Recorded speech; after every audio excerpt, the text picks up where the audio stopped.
It was 2 months ago today that Capstone Airlines were involved in a complete overhaul of its management team.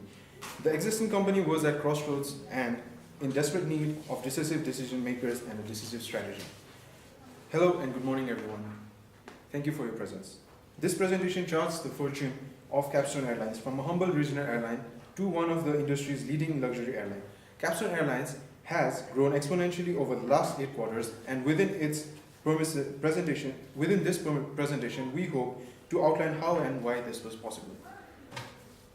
Good morning, I am Vivek Jongsha, and I was the team leader for my team.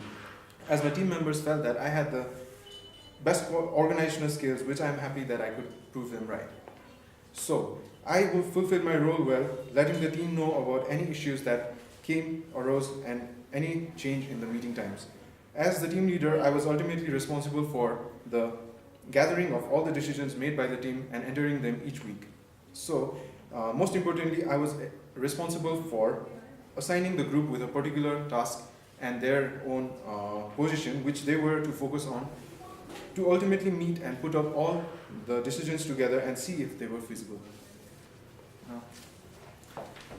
Hello, I am Sanjay Agrawal.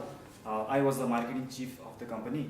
I was responsible for marketing decisions, which included advertising and promotional budgets, cargo marketing budget, hiring and firing of sales personnel, and whether we would offer an in-flight magazine or not. So hello, my name is Suresh Thapa and I was the financial head of the Capstone Airlines. As a financial head, I was responsible for maintaining a good financial health of the organization.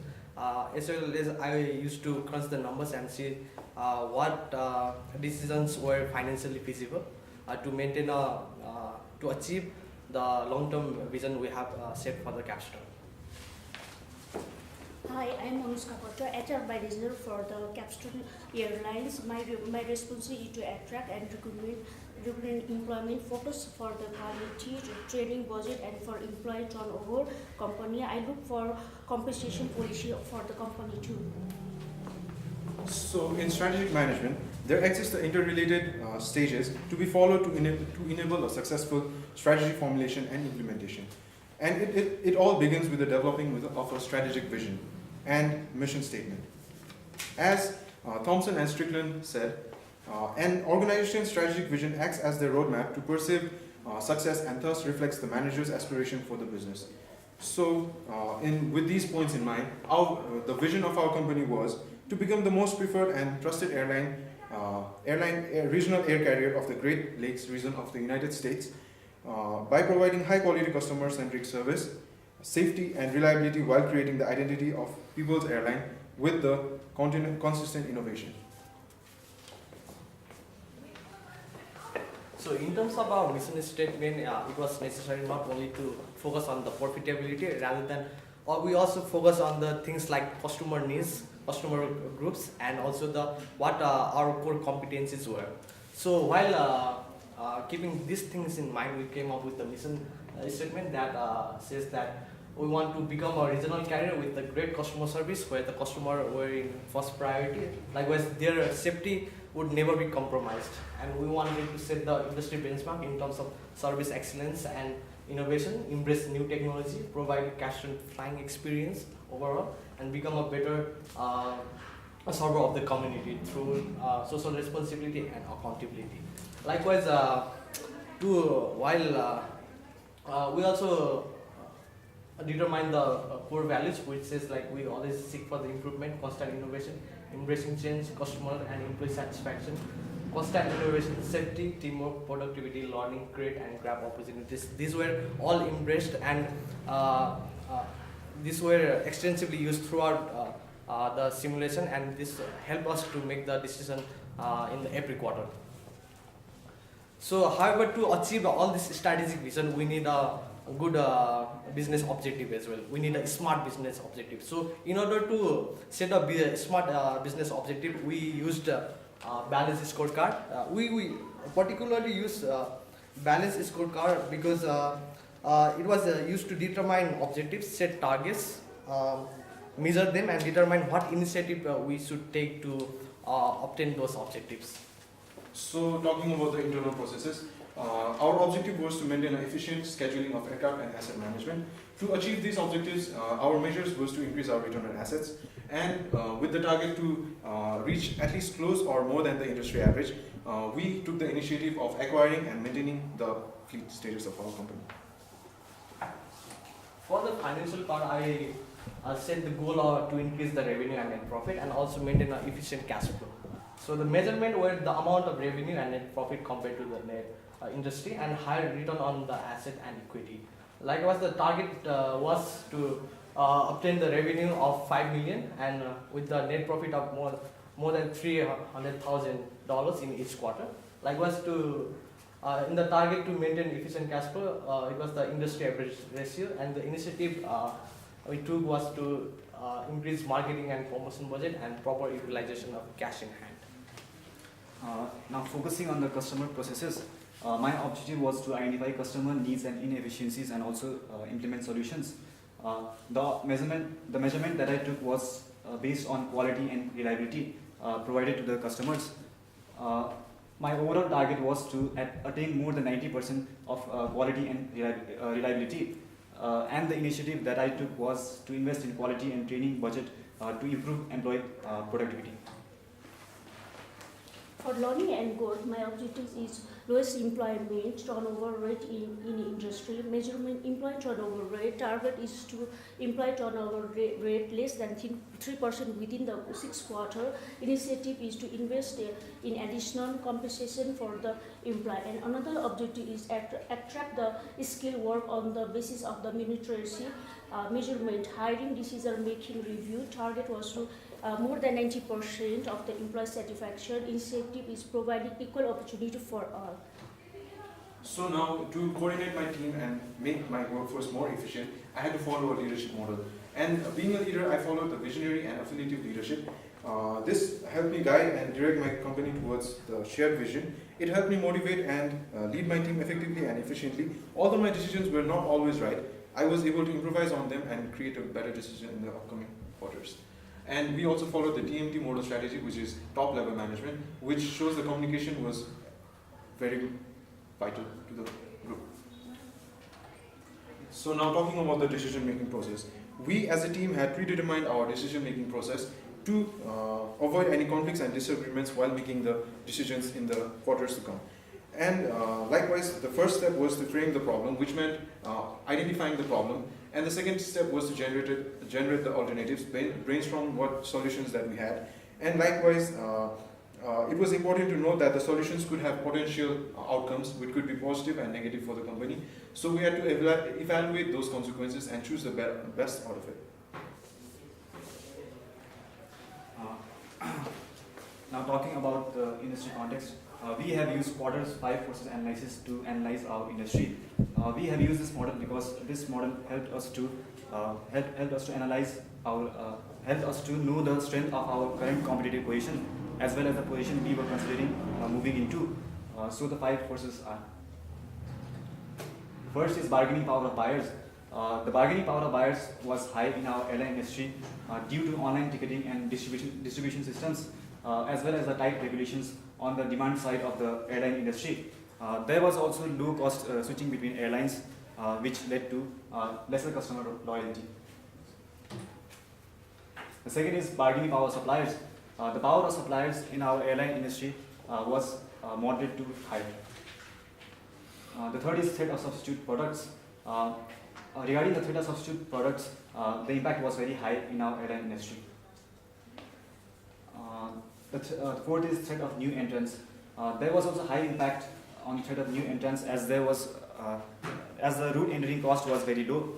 Companies also did not had any restrictions in the fleet acquisition, so any company can enter the competition. The financial options were also easily available, making the threat of new entrants very high.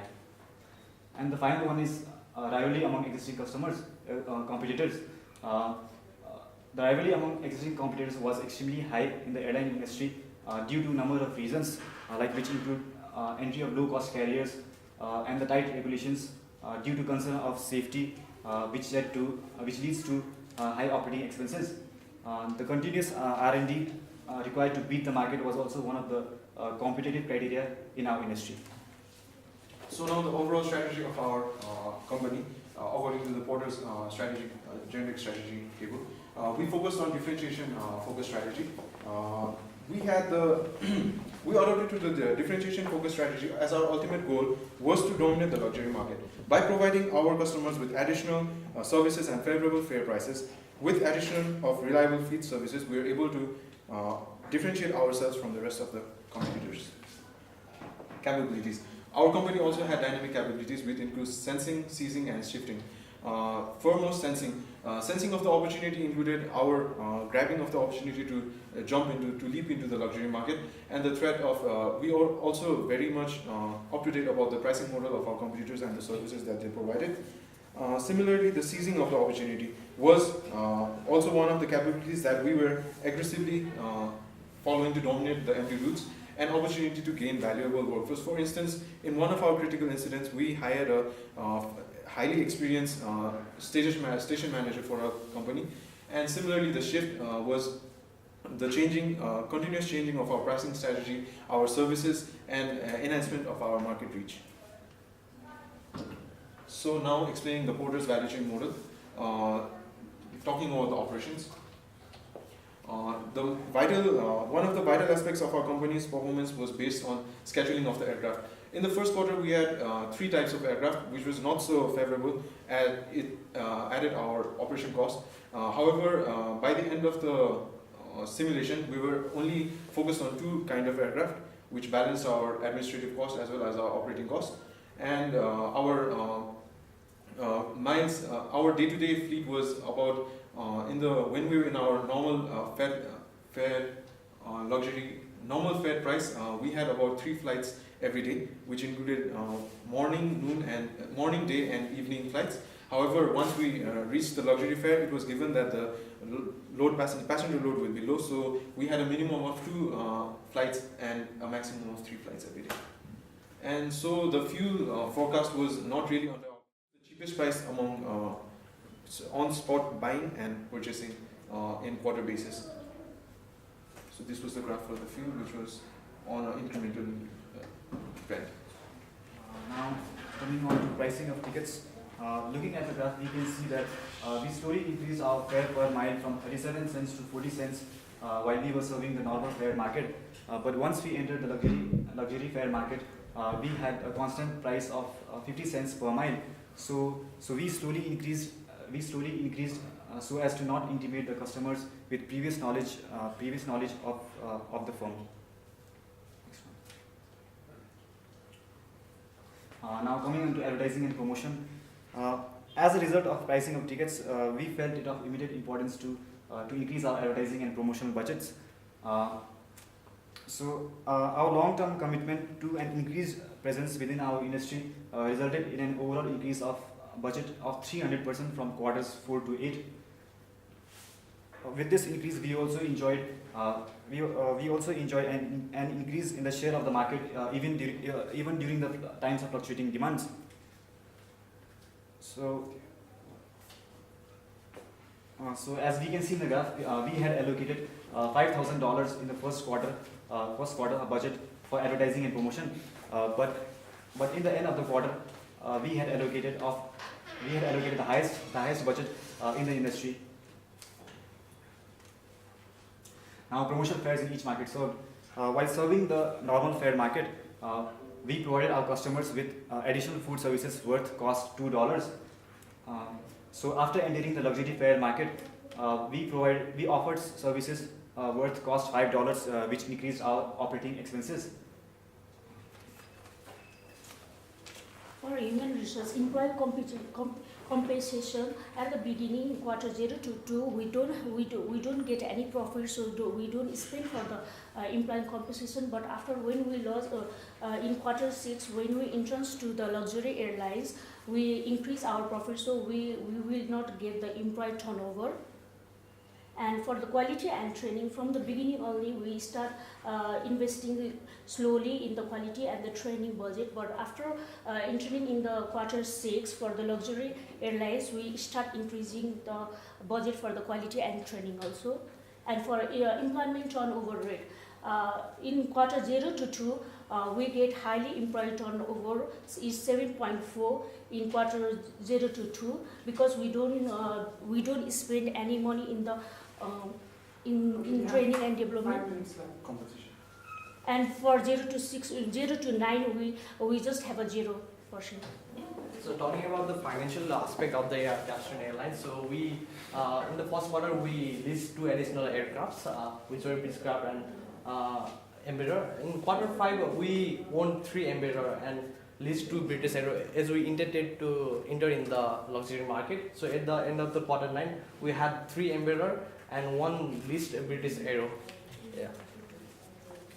So we had the 2 options of acquiring the capital, which is through the equity or borrowed funds. In the quarter first, we acquired the funds through the equity, which was, in our opinion, was a bad decision. But in quarter 3, we quickly realized that, and we later raised the fund through borrowed money.